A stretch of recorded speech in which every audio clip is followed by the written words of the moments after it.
السلام علیکم، میں ہوں صفیہ اور آپ دیکھ رہے ہیں صفیہ اسکلز۔ آج جو کہانی میں آپ لوگوں کو سنانے جا رہی ہوں وہ اصل میں ایک کہانی نہیں ہے، وہ اصلی زندگی کا واقعہ ہے جس سے ہو سکتا ہے آپ لوگوں کو سیکھ ملے۔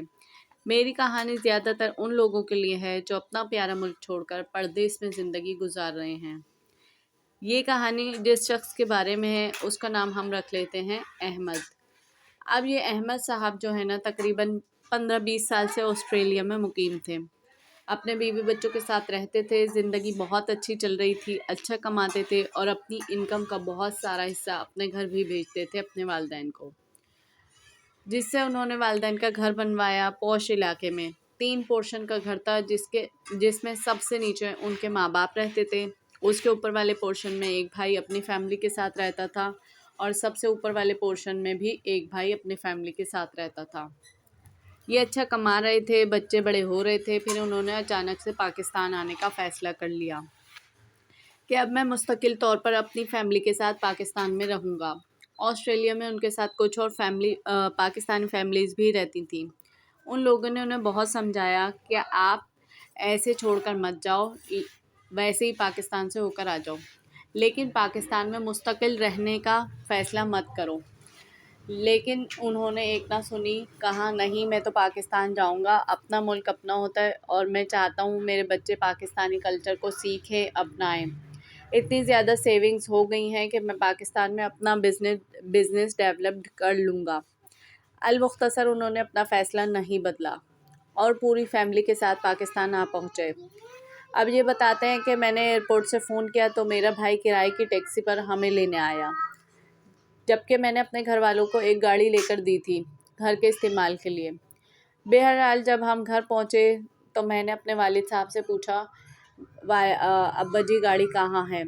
تو انہوں نے جواب دیا کہ ہم نے سوچا تو آ رہا ہے تو ہمیں نئی گاڑی دلا دے گا، تو میں نے وہ گاڑی بیچ دی۔ انہوں نے بولا پاپا میں مستقل آ گیا ہوں پاکستان، میں اب ہمیشہ یہیں رہوں گا۔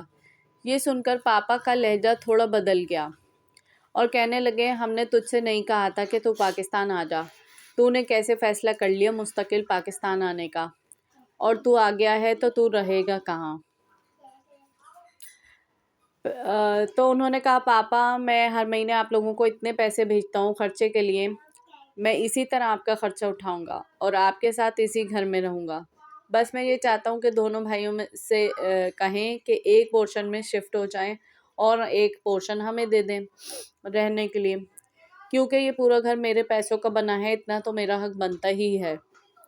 یہ سننا تھا کہ دونوں بھائی بیویوں کے ساتھ پاپا کے کمرے میں آ گئے اور پاپا سے بولے کہ پاپا ہمیں نہیں پتا کہ آپ اس کا کیا کریں گے اور یہ کہاں رہے گا، بس ہم اپنا بتا رہے ہیں کہ ہم پورشن خالی نہیں کریں گے۔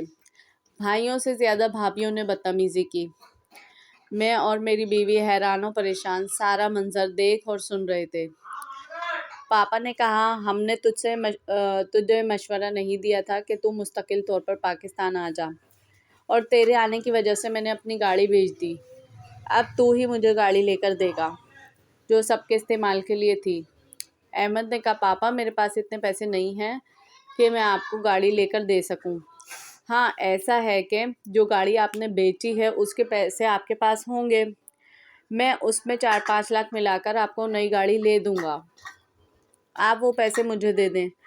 پاپا نے کہا سمجھ وہ پیسے میں نے کھا لیے، اب میں تجھے پیسے نہیں دوں گا، اور ہم تجھے پیسے کیوں دیں؟ تیرا کیا بھروسہ کہ تو مستقل طور پر پاکستان آ گیا ہے، وہ پیسے لے کر گاڑی نہ دلائے پھر؟ احمد یہ سن کر کمرے سے باہر آ گیا۔ کچھ دن اور گزارے۔ احمد نے کہا کہ میری بیوی نے مجھ سے کہا آپ تو دن میں باہر چلے جاتے ہو، آپ کے گھر والوں کا رویہ مجھ سے بہت زیادہ برا ہوتا ہے، بچوں سے بھی بہت زیادہ برا برتاؤ کرتے ہیں، مجھے ڈر ہے کہ کہیں یہ ہمیں کھانے میں کچھ ملا کر نہ کھلا دیں، جتنی جلدی ہو سکے یہاں سے چلیں۔ احمد نے واپس آسٹریلیا جانے کا فیصلہ کیا اور اپنے بیوی بچوں کو لے کر واپس آسٹریلیا چلا گیا۔ اب یہاں پر احمد نے اپنا ایکسپیرینس شیئر کیا ہے کہ جو لوگ پردیس میں ہوتے ہیں نا، جب تک گھر والوں کو موٹا پیسہ بھیجتے رہتے ہیں وہ ان کی گڈ بکس میں رہتے ہیں، جیسے پیسہ بھیجنا بند کر دیں یا مستقل پاکستان آ جائے سب کے رویے ہی بدل جاتے ہیں۔ وہ بتاتے ہیں کہ یہ تو اللہ کا کرم ہے کہ وہ جاب چھوڑ کر گئے تھے انہیں پر بحال کر دیا گیا ہے، لیکن اس چکر میں وہ 4 سال پیچھے ہو گئے ہیں کیونکہ وہ آسٹریلیا سے تمام سامان بیچ کر ہر چیز وائنڈ اپ کر کے گئے تھے، لیکن اس بات پر خوش ہیں کہ وقت رہتے سب کی حقیقت کھل کر سامنے آ گئی، سب کے چہرے کھل کر سامنے آ گئے۔ ویڈیو پسند آئے تو لائک شیئر اینڈ سبسکرائب کریں، شکریہ۔ اور اگر آپ بھی پردیس میں رہتے ہیں تو کامنٹ باکس میں اپنی رائے کا ضرور اظہار کریے گا۔ اللہ حافظ۔